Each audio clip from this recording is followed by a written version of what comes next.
ভাইয়া সর্বোপরি একটা ডেইরি খামার ব্যবস্থাপনার ক্ষেত্রে কোন কোন বিষয়গুলো একজন নতুন খামারিদের মাথায় রেখে শুরু করা উচিত? ঝুঁকিটা মাথায় রাখতেই হবে যে আমি খামার করলাম আর সফল হয়ে গেলাম, এরকম এরকমভাবে শুরু করে হাল ছেড়ে দেয়, হাল ছেড়ে দেয়। এটার মধ্যে ঝুঁকি আছে, থাকবেই। বিভিন্ন রোগ প্রতিরোধ এগুলো আছে, বিভিন্ন সমস্যা সৃষ্টি হয়। সমস্যাগুলো মাথায় রেখেই আপনার খামার করা উচিত। আপনার ধৈর্য হারা হইলে হবে না, ধীর গতিতে আস্তে ধীরে আপনার করতে হবে। একটা রোগ হইলো, আমি নার্ভাস হয়ে গেলাম, আমার গাভীটা নষ্ট হয়ে গেল, আমি এটাকে বাদ দিব কিনা, এরকম করা যাবে না। ধৈর্য রাখতে হবে, সাহস রাখতে হবে, তাহলেই আপনার ইনশাল্লাহ সে সফল হবে। অনেকে শুধু ফ্যাটেনিং নিয়ে কাজ করছে, আবার অনেকে শুধু ডেইরি প্রোডাক্টের উদ্দেশ্যেই কাজ করছে। তো সেই ক্ষেত্রে আসলে কোন ধরনের গরু বা গাভী বাছাই করলে সেটা একদম উপযুক্ত হবে? আমাদের দেশে তো এখনো ওই যে বিদেশি গরু ওই অ্যাভেলেবল না। গাভীর জন্য হলিস্টান ফিজিয়ান, ঠিক আছে, হলিস্টান ফিজিয়ান বা মন্ডি গরুগুলো ভালো গাভীর দুধের জন্য আর কি। যদি আপনি মোটা তাজাকরণ করেন তাহলে আপনার শাহিওয়াল লাল কালারের জায়গা গরুগুলো আছে। আমাদের দেশে বেশিরভাগ শাহিওয়ালটাই মানুষে পছন্দ করে বেশি, লাল গরুগুলা। এবং কালো যেটা আছে আপনার ইয়ের মধ্যে হলিস্টান ফিজিয়ানের মধ্যে বড় গরুগুলো, এটা অনেকে চয়েস করে। বড় গরুগুলা হলিস্টান ফিজিয়ানের যে অনেক বিশাল দেহের অধিকারী হয়। মাংসের জন্য আপনার হলিস্টান ফিজিয়ান বেটার। পছন্দের জন্য যদি বলেন তাহলে শাহিওয়াল অনেকটা সুন্দর গরু মোটা তাজাকরণের জন্য। প্রতিদিন আপনার এই ডেইরি ফার্ম থেকে কত লিটার দুধ আপনি বিক্রি করছেন? আমাদের এখান থেকে প্রতিদিন এখন প্রায় 600-র কাছাকাছি দুধ বিক্রি হচ্ছে, সকাল বিকালে আর কি। এটা আমরা 2 বেলা দুধ দহন করি, সকাল এবং বিকালে। এটা কি শুধু আপনার এই সিলেটের লোকালেই যাচ্ছে নাকি বাহিরেও যাচ্ছে? আমাদের এখানে যে ফিজা কোম্পানি নেয় এবং দুধ আলা নিতেছে, 2টা কোম্পানি নিতেছে।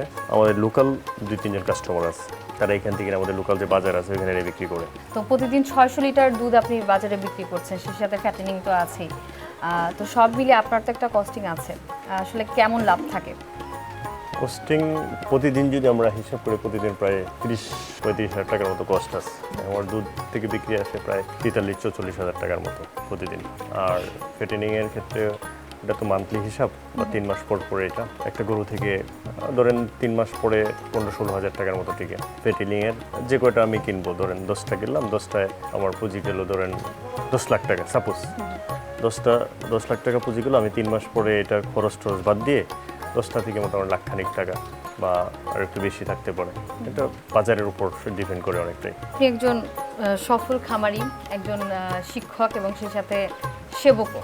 তো সব মিলিয়ে আপনি আপনার শিক্ষার্থী বা আপনার পরবর্তী জেনারেশনকে আসলে শেষ কি বার্তা দিতে চান কৃষিক্ষেত্রে এগিয়ে আসার জন্য?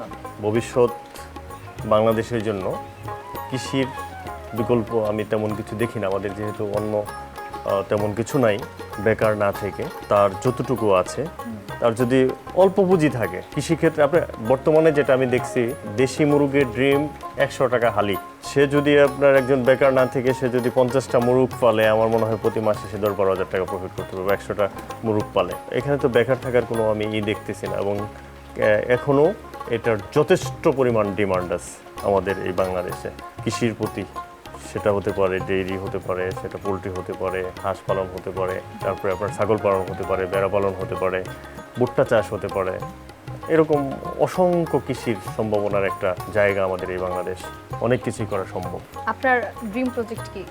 আমার নতুন একটা প্ল্যান আছে, সেটা হচ্ছে আমার 1219 ডিসিমেল একটা জায়গা আছে, ঠিক আছে। ওই জায়গাটার মধ্যে 500 গরু, ওইখানে আপনার 300 গাভী থাকবে, তারপরে মোটা তাজাকরণ থাকবে, 1000 ছাগল থাকবে, 20,000 হাঁস থাকবে, 20,000 থাকবে এবং কটেজ থাকবে। এটা অলরেডি আমি অনেকটাই এগিয়েছি, আপনার গ্রাফিক্স করে ফেলছি।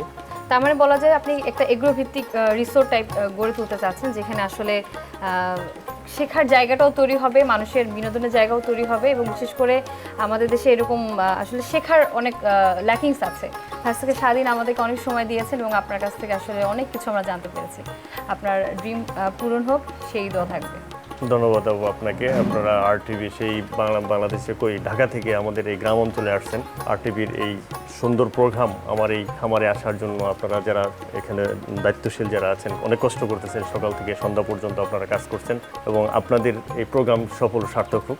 আপনাকে এবং আপনার টিমকে ধন্যবাদ।